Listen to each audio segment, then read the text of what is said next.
आज की हमारी रेसिपी है टिफ़िन रेसिपी, जिसे हमने बनाया है स्वीट्स कॉर्न के साथ। तो रेसिपी बहुत हेल्दी है, बच्चों को बहुत ही पसंद आएगी, बड़ों को भी ये रेसिपी बहुत ज़्यादा पसंद आने वाली है। तो इसे आप एक बार ज़रूर ट्राई करिएगा। रेसिपी कैसी लगी हमें ज़रूर कमेंट करिएगा। वीडियो पसंद आया हो तो वीडियो को लाइक शेयर करना ना भूलिएगा। हेलो फ्रेंड्स, मैं शालिनी, स्वागत है आपका शालिनी की रसोई में। आपको हमारी आज की रेसिपी कैसी लगी ज़रूर बताइएगा। वीडियो पसंद आया हो तो प्लीज़ चैनल को सब्सक्राइब करना ना भूलिएगा। तो चलिए फटाफट से आज की रेसिपी देख लेते हैं। अगर घर में रखे हैं भुट्टे तो आप भी मेरे साथ इस रेसिपी को बना सकते हैं। तो यहाँ पर हमने सबसे पहले ले लिए हैं स्वीट्स कॉर्न, और हमने ये फ्रेश वाले भुट्टे लिए थे जिसके हमने ये कॉर्न निकाल लिए हैं और इसे हमने हल्का सा बॉईल कर लिया। आप चाहें तो फ्रोजन वाले भी ले सकते हैं। अब हम ये कॉर्न को मिक्सर जार में डालेंगे क्योंकि इसका हमें बनाना है एक दरदरा पेस्ट। तो यहाँ पर हम बिना पानी के ही इसको पीसेंगे और बिल्कुल पल्स मोड पर 2 से 3 बार ही मिक्सी को चलाएंगे, इससे ज़्यादा हमें नहीं चलाना है। और ये देखिए, ये इस तरह से दरदरा सा ड्राई सा एक पेस्ट बनकर रेडी हो जाएगा। गैस पे चढ़ा देंगे पैन और इसमें डालेंगे ऑयल। ऑयल को गर्म होने देंगे। आप चाहें तो यहाँ पर बटर भी ले सकते हैं। अब जो हमने कॉर्न को पीसा था ये हम सारा का सारा इस पैन में डाल देंगे और इसे हमें अच्छे से ऑयल के साथ रोस्ट करना है। तो यहाँ पर ये हमें तब तक रोस्ट करना है जब तक इसका मॉइस्चर जो है वो सारा का सारा ख़त्म ना हो जाए। तो यहाँ पर हमने जो कॉर्न लिए थे वो फ्रेश वाले भुट्टे लिए थे, तो इसमें बहुत ज़्यादा मॉइस्चर नहीं था क्योंकि हमने इसको ओवर बॉयल भी नहीं किया था। आपके अगर कॉर्न में मॉइस्चर ज़्यादा है तो आपको थोड़ा सा समय लगेगा इसको इस तरह से रोस्ट करने में। तो यहाँ पर बढ़िया से रोस्ट हो गए हैं। फ्लेम को ऑफ करते हैं। अब हम इसको ठंडा होने देते हैं, फिर उसके बाद हम इसकी एक चटपटी सी स्टफिंग बनाएंगे। तो चलिए यहाँ पर एक डो बना लेते हैं। तो हमने लिया है 1.5 कप गेहूं का आटा। इसमें डालेंगे 1 बड़ा चम्मच अजवाइन, जिसको हम इस तरह से क्रश करके डालेंगे। साथ में डालेंगे स्वाद के अनुसार नमक। अब हम डालेंगे इसमें 2 पिंच हींग। सारी चीज़ों को यहाँ पर हम अच्छे से मिक्स कर देंगे। आप चाहें तो यहाँ पर मोयन के लिए 1 चम्मच ऑयल भी ऐड कर सकते हैं, हमने यहाँ पर नहीं डाला है। अब हम फटाफट से इसका डो बना लेते हैं। तो नॉर्मल पानी लेकर थोड़ा थोड़ा पानी ऐड करते जाएंगे और इसका डो हम जैसे कि रोटी और पराठे के लिए बनाते हैं वैसे ही हमें बनाकर रेडी कर लेना है। पानी हम थोड़ा थोड़ा ही ऐड करेंगे और इसको मसल कर अच्छा चिकना होने तक इसका हम डो बना लेंगे। तो आपको हमारी ये आज की रेसिपी कैसी लगी हमें ज़रूर बताइएगा। बच्चों के लंच बॉक्स में आप भी कुछ हेल्दी बनाना चाहते हैं तो ये रेसिपी आप बिल्कुल से ट्राई कर सकते हैं। आप चाहें तो स्टफिंग को एक दिन पहले बनाकर रेडी कर सकते हैं और अगले दिन फटाफट से ये गर्मा गर्म रेसिपी बनाकर बच्चों को लंच बॉक्स में आप दे सकते हैं। तो यहाँ पर डो हमारा बनकर हो गया है रेडी। अब हम इसको कवर करके 10 मिनट का रेस्ट देंगे। तब तक हम अपनी स्टफिंग की तरफ चलते हैं। तो कॉर्न को जो हमने रोस्ट किया था ये अच्छे से ठंडे हो गए हैं। अब हमने यहाँ पर लिया है एक आलू बॉईल किया हुआ, और इसमें हमने ग्रेट नहीं किया आलू को, हमें इसे छोटे छोटे इस तरह से क्यूब्स में कट किया है। आप चाहें तो हाथों से भी इसको मैश कर सकते हैं, लेकिन इस तरह से छोटे छोटे चंक्स में अगर आप कट करेंगे तो ये बहुत बढ़िया लगेगा रेसिपी में।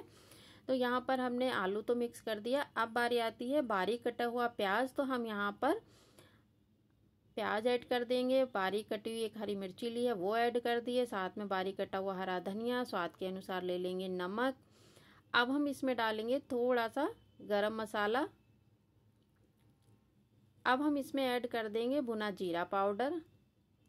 तो ये सारी चीज़ों को अच्छे से मिक्स करेंगे। हमने 2 पिंच यहाँ पर लाल मिर्ची पाउडर भी लिया है जो तीखा वाला है, और आधा नींबू डालेंगे। तो हमने यहाँ पर आधे नींबू का इसमें रस डाल दिया है।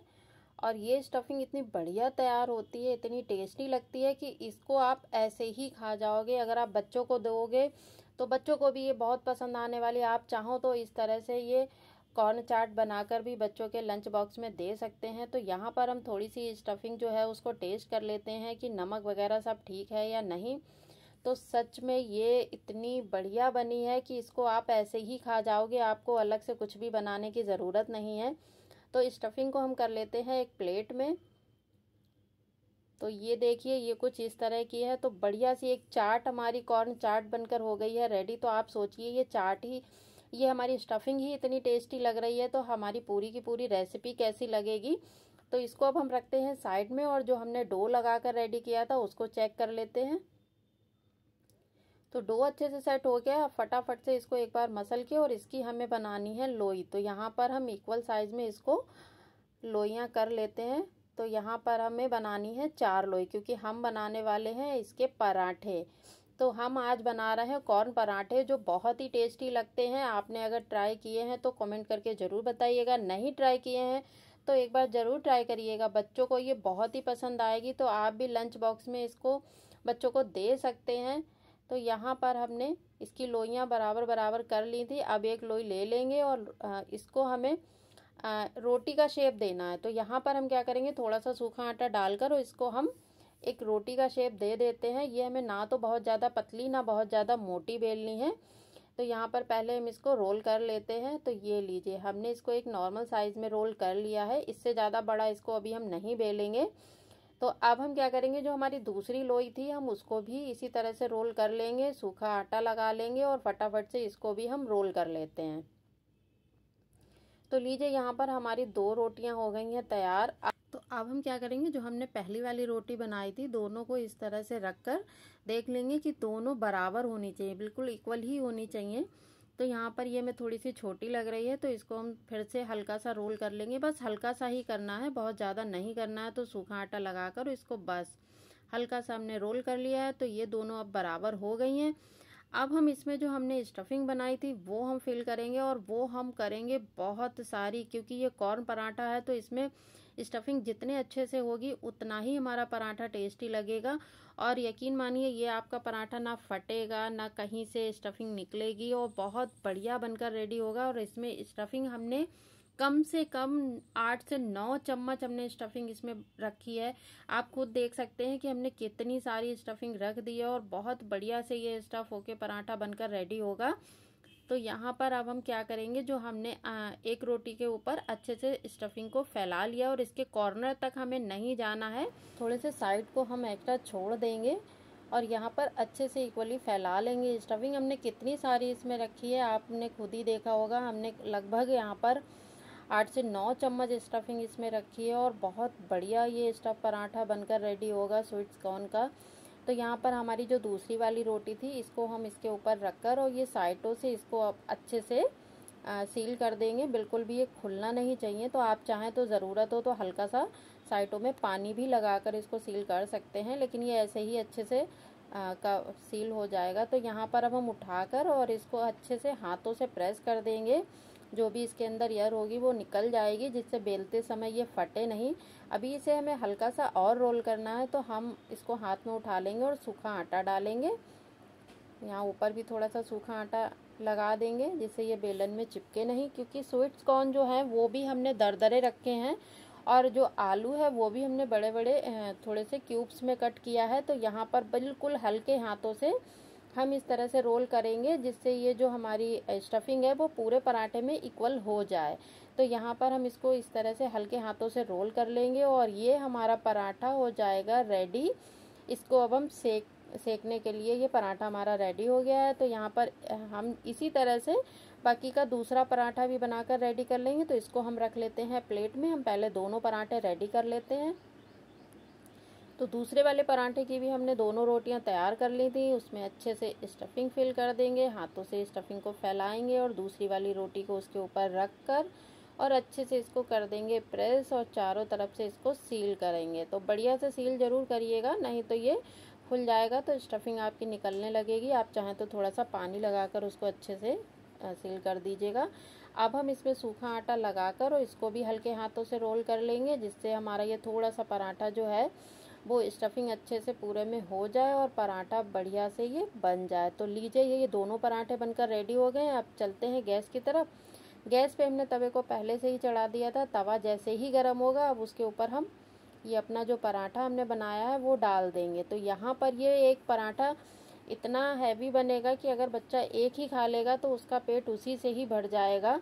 तो यहाँ पर हमने क्या किया है, जब ये नीचे साइड से सिक जाएगा तब हम इसको पलट देंगे दूसरी साइड के लिए। जैसे नॉर्मली हम सभी पराठे सेकते हैं, बस सेम उसी तरह से इसको ऑयल लगाकर, घी लगाकर या बटर लगाकर, जैसे भी आप सेकना चाहते हैं वैसे आप इसको सेक दीजिए। तो यहाँ पर हमने इसके ऊपर डाला है ऑयल और फटाफट से इसको हम सेक लेते हैं। और फ्लेम हम यहाँ पर मीडियम टू लो रखेंगे, क्योंकि पराठे जब लो फ्लेम पर बिल्कुल क्रिस्पी होने तक बनते हैं तभी उनका टेस्ट अच्छा आता है। तो यहाँ पर अच्छे से ऑयल को लगा देंगे।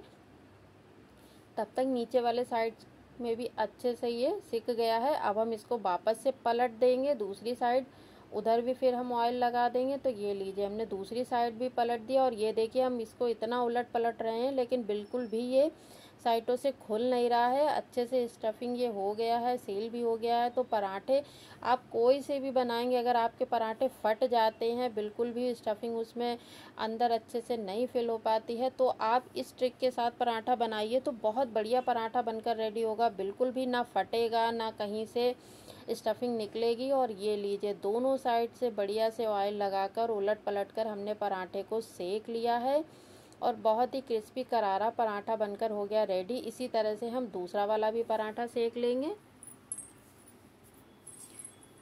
तो लीजिए ये पराठा यहाँ पर सिककर हो गया है रेडी। अब हम इसको निकाल लेते हैं प्लेट में।